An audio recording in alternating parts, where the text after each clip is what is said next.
The sun was setting, casting a soft orange light over the park. A light breeze ruffled the pages of the book on her lap. The girl sat on a wooden bench in the shade of an old oak tree, enjoying a rare moment of peace. She inhaled deeply the scent of freshly cut grass and tried to concentrate on the plot of the novel. But something in the air was strangely disturbing. The prosthesis on her right leg was almost hidden beneath her long skirt, but the way casual passers-by cast quick glances in her direction betrayed their latent curiosity. Some turned away too sharply, as if they had caught themselves doing something obscene. Others, on the contrary, did not hesitate and held their gaze, as if searching for something abnormal in her. She'd gotten used to those glances long ago, but today they seemed especially heavy, as if they meant something more than mere awkwardness. The noise of children's voices and laughter in the playground behind her was gradually replaced by occasional shouts. Someone seemed to be leaving the park in a hurry, and a strange silence began to fill the space. The leaves on the trees rustled louder and louder. The wind seemed to become sharper. The girl felt her fingers involuntarily clenching the cover of the book, leaving thin reddish lines in her skin. A muffled creaking sound came from far away. She turned her head and saw the uniformed man approaching her, slowly, with a lazy confidence that was more of a threat than a simple patrol. The girl's palm slid involuntarily to the phone in her bag. "It's just a policeman," she thought. But the feeling of heaviness in her chest told a different story. The policeman was walking at a leisurely pace, but with each passing second he seemed to be getting closer, even faster than he should have been. His boots thumped heavily on the path, deafeningly blocking out all other sounds. The girl tried to stay calm, but her fingers clutched the phone as if it were her only anchor in reality. He stopped a few steps away from her, tilting his head slightly and squinting his eyes. "Good evening, miss." His voice sounded neutral, but too steady, as if the words had been rehearsed. "What are you doing here alone?" "Reading," she replied, trying to keep her voice from shaking. The officer nodded, as if that answer meant something to him. His gaze froze on the book in her hands, then slid down to her skirt. Barely perceptible, but obvious. The girl felt her heart skip a beat. "Do you live around here?" He continued as if in passing. She nodded, trying not to meet his gaze. "Can I see your document? Just to check." His smile was as empty as his voice. Everything about him, from his posture to his tone, screamed that this was no ordinary test. He didn't move a step away, and his hand touched the holster carelessly, as if casually, but in a way that she noticed. The girl reached for her bag, feeling her fingers trembling. "Here you go." She held out her ID, hoping it would stop the strange interrogation. But the officer was in no hurry to accept the document. Instead, his gaze fell back to her legs. His eyes lingered a little longer on the prosthesis, which gave out a little when the edge of her skirt lifted. "What's that?" he asked, subtly tilting his head to the side. She was confused for a second, not sure what he meant. "A prosthetic?" Her voice came out a little louder than she intended. The officer smirked as if he'd heard something funny. "You know, we've had a couple of fraud cases in our neighborhood recently, people pretending to be disabled in order to arouse pity." She looked at him, unable to believe what she had heard. "Are you saying I'm faking it?" Her voice became firmer. "I didn't say anything like that, miss." His tone remained neutral, but there was a hint of icy sarcasm in it. "It's just that you're here alone. It's late, and I have work to do. I have to pay attention, you know?" The words sounded innocent, but his gaze said otherwise. The girl felt the air around her thicken. All her instincts screamed that this wasn't just a test. Maybe I should call for backup. He threw it suddenly, and the threat hung in the air. Something sharp as a blade lit up inside her. Whatever was happening, she knew one thing. It wouldn't end so easily. The policeman studied her with his gaze, as if deciding how far he could go. His tone, initially neutral, grew colder and colder, tinged with latent hostility. He slid his gaze down her legs again, lingering on the prosthetic, as if it were evidence of some crime she hadn't realized she'd committed. "Did you know the park closes in an hour?" he said with a slight chuckle that had the appearance of a threat. "People don't usually stay here long, but you don't seem to be in a hurry to leave." "Is it forbidden?" she asked, trying to remain calm. "Not yet," he said with pressure, as if to suggest that things might change. "But it's strange to see someone like you here at a time like this." "Someone like me?" There was a flicker of indignation in her voice, but she quickly suppressed it, knowing it would only make things worse. "Well," he spread his hands as if to explain the obvious, "a young woman, alone, with a prosthesis. Are you sure you're local? Do you want to see my address?" she asked with obvious bewilderment. "Just trying to make sure you're not breaking the law, miss." His gaze turned icy again. "Or do you have something on your conscience?" The girl's heart hammered harder. He was clearly looking for a reason to continue, something to latch on to, and she realized that every word she said could be a weapon against her. "I have no reason to hide anything," she said firmly, trying to meet his gaze. "Really?" He grinned, leaning closer. "I was wondering if you had anything interesting in your bag. Or are you just sitting here to make someone feel sorry for you?" The words hit like a slap in the face. His tone became sharply derogatory. The girl felt a wave of anger come over her, but she restrained herself. "If you're referring to my prosthesis, it's—" she began, but he interrupted her with a sharp gesture of his hand. "Oh, I'm not implying anything. It's just amazing how some people like to play on their position," he said dismissively, his words dripping with venom. "Do you know how many people pretend to be disabled to scam money?" She couldn't believe her ears. His face contorted into a grimace that could only be described as blatant disdain. "Are you seriously saying that now?" She finally snapped out of it, her voice shaking with rage. "Look around you, miss. You don't see your kind around here very often," he continued, ignoring her question. "I think you'd better pack up and leave this place. It would be safer for everyone." "For everyone?" she repeated, looking him straight in the eye. "Or for you?" The policeman took a sharp step closer, his shadow falling over her as if he were trying to crush her with that gesture. "Careful, girl," he hissed, his voice low and threatening.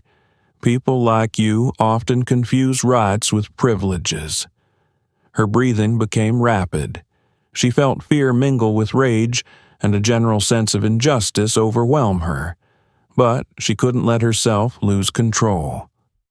"I didn't do anything wrong," she said firmly, but her hands treacherously trembled.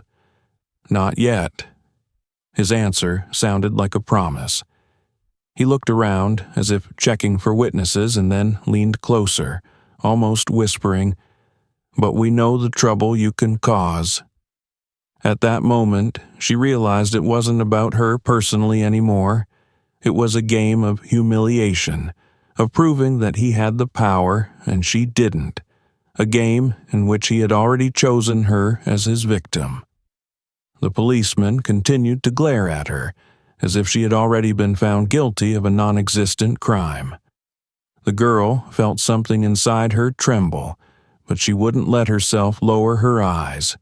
She didn't want to give him that satisfaction. His hand was still touching the holster, and with the other he was carelessly adjusting his belt as if preparing for his next move. "Why don't you just go on your way, miss?" His voice sounded mockingly soft, but there was a sharp threat behind it.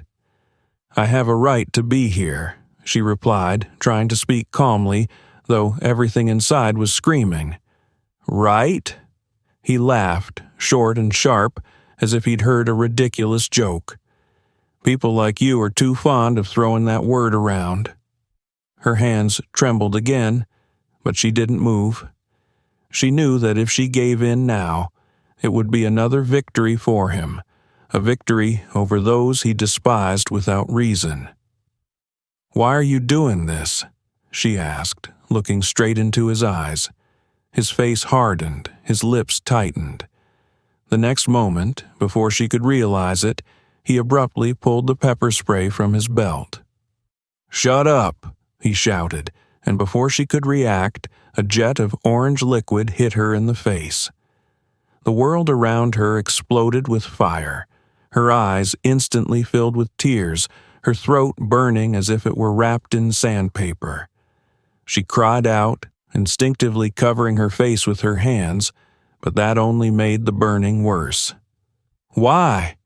Her scream pierced the air, and her legs weakened and she fell to her knees, groping for air like a drowning man. The officer stood over her as if enjoying the spectacle. "That's it," he muttered under his breath, but loud enough for her to hear. "This is what you should look like." Her fingers were fumbling, trying to find the phone that had fallen out of her bag. Her breathing became ragged, her throat sore from screaming. Somewhere nearby the cries of passers-by were heard. People froze, not realizing what was happening. "What are you doing?" came a male voice from the crowd. "Get back!" The officer turned around, pointing the canister at the approaching man. "This is a police operation." The girl continued to moan, her face burning. She could barely see anything. Everything around her blurred into a red-orange haze. She felt her lungs constrict as fear and humiliation filled her to the brim. "That's what you want, isn't it?" His voice broke through her pain again. "Put on a show to make you feel sorry for yourself?" Every word stabbed into her like a knife. She couldn't answer, couldn't defend herself. She just screamed, begging for help, not realizing what was next. "She's unarmed. What are you doing?" one of the witnesses shouted from the crowd, but the officer only raised his hand with the canister, as if to show that he was ready to use it again. "It's a legal measure," he said coldly, as if he expected his actions to be recorded on camera. She resisted. She felt her consciousness begin to float away. Her lungs burned, her eyes stung, and it felt like this hell would never end. In the last glimmer of sanity, she heard a familiar voice in the distance, full of shock and anger. "What's going on here?" But beyond that, there was only darkness. Through the shouts and commotion that tore through the quiet evening park, the man's confident footsteps resonated in the air.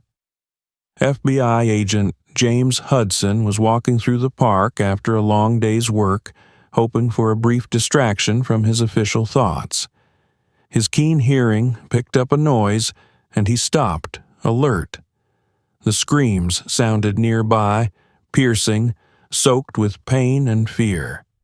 Something inside him reacted instantly, a habit honed by years of service. He snapped out of his seat and ran toward the source of the noise, ready for the worst. As he approached, he saw a scene that instantly made his heart clench. A girl was writhing on the ground, her face tear-stained and pepper-gassed. A uniformed policeman towered over her, his posture exuding smugness and cold cruelty. "What are you doing?" James shouted, flying closer. The policeman turned around, eyeballing the approaching man. "This is a police operation. Don't interfere," he replied indifferently, as if his actions were unquestionably legitimate. James stepped closer, and his gaze fell on the girl. For a moment, time stood still.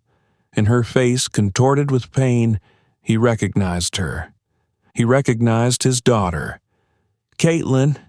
His voice trailed off, and he collapsed to his knees beside her. She struggled to raise her head, her eyes, red and swollen, still streaming with tears. There was something incredibly familiar in her gaze, a mixture of pain and despair that he'd never seen in her eyes before. "Daddy," she whispered, barely audible. His heart felt like it was going to explode. He quickly grabbed her shoulders, his fingers trembling as he tried to assess her condition. "Are you okay? God, what did he do to you?" His voice was shaking, but he was already seething with rage. The policeman hummed, shifting the canister from one hand to the other. "This miss resisted inspection," he said, as if that explained everything. James rose slowly, his eyes burning with cold anger. "Resistance? She was sitting on the bench." He pointed to where Caitlin was. "This is your idea of law enforcement? Attacking a defenseless girl?" The policeman didn't answer, but his smug smile only added fuel to the fire. "I don't have to explain my actions to you," he finally said, looking at James defiantly. "No, I have to," James replied, his voice low and threatening. He pulled his ID out of his pocket. "FBI agent, and now you have to explain everything to me." The officer's self-confidence shook. He froze for a moment, then tried to hide his confusion behind an icy mask. "I wasn't aware of who you were," he said, but his voice had lost its former confidence. "It doesn't matter who I am." James stepped closer, his eyes steely. "This is my daughter, and you attacked her." The policeman tried to object, but James interrupted him sharply. "She doesn't have a gun. She was sitting still. And you," he paused, his voice now sounding like a hammer blow, "decided to use her as an object for your hatred. You didn't even try to hide your racism." The crowd around them began to grow thicker, and witnesses took out their phones to record what was happening. People were whispering, their outrage growing. "Are you accusing me?" The policeman finally growled, his face red with rage. "I was just doing my job." "Work?" James stepped so close that their faces almost touched. "Is that your idea of work? Intimidation? Violence? Humiliation?" He lowered himself to Caitlin again, trying to comfort her. Her face still burned with pain, but she forced a weak smile, sensing her father's presence. "You will answer for this," James said, his voice louder so that everyone around him could hear him. "I'll make sure that you and people like you can never do anything like this again." The policeman took a step back, but his hand was still on the holster. The situation had become extremely heated, and it seemed that one wrong move would lead to disaster. But James already knew one thing. This man had made a terrible mistake in attacking his daughter, and he would not stop until this was the beginning of the end for such abuses of power. James didn't take his eyes off the policeman. His fingers were still gripping Caitlin's shoulders, as if that was the only way he could make sure she was still with him. The anger inside him was boiling, but he knew it was dangerous to lose his temper. The policeman stood with his hands at his waist, his smugness returning like a shield. The crowd around him continued to grow, and cell phones were pointed at them, recording every word and movement. But that only seemed to spur the officer on. "You know, Agent," he said, bowing his head lazily, "your daughter could have just cooperated. Then none of this would have happened." James stood up slowly, but with such menace in every movement that the policeman stepped back a little. "Cooperate?" James spoke slowly, his voice getting lower and more dangerous with each word. You call that cooperating, attacking an unarmed girl who didn't do anything?" I said she resisted, the policeman said, glancing at the crowd as if looking for support. "I acted within my authority." "Within the scope of authority?" James stepped closer, his gaze burning through the officer. "You just pepper-sprayed my daughter's face. You didn't even try to find out who she was or why she was here. You thought you could intimidate her, humiliate her, all because she doesn't fit your picture of normalcy, huh?" The policeman tensed, but didn't back down. "Look, Mr. FBI," his tone became even more sarcastic. "I don't have to justify myself to you. She refused to give me the documents. She got defiant. That's a threat." "A threat?" James's voice echoed loudly in the silence that had fallen around him. "A girl with a prosthetic sitting on a bench reading a book? A threat? Are you serious?" The crowd around him murmured approvingly, shouts of, "He's right," and "That was wrong," were heard. But the officer gritted his teeth and stepped forward, trying not to lose face. "You have no idea what I deal with on a daily basis," he shouted, pointing at James. "I risk my life to protect this city." James took another step forward, their faces now on the same level. "And you call that defense?" he said with icy calm. "Intimidating those who are weaker, humiliate and insult? That's not defense, that's abuse of power, and I will make sure you answer for it." The cop grabbed his belt as if he was going to reach for something, but then James pulled his cell phone out of his pocket and pointed it right at him. "Is there anything else you want to do?" he asked, his voice low, but every word sounded like a warning. "Come on, show everyone how far you can go." The officer froze, his hand hanging in the air. The crowd around him fell silent, the tension peaking. "This isn't over," he hissed, backing away. "I did what I had to do." "No," James answered, looking him straight in the eye. "This is just the beginning." The policeman took another step back, his gaze darting between James and the crowd, who were now looking at him as if he were the enemy. The situation was out of his control, and he realized it. But the anger on his face said he had no intention of giving up. "We'll see who's right," he said, turning and walking away at a brisk pace. James turned to his daughter, who was struggling to get to her feet, leaning on his arm. Her face was still sore, but there was determination in her eyes. "Daddy," she began, but he interrupted her, squeezing her shoulder. "It's going to be okay, Caitlin. I promise," he said, but there was steel in his voice.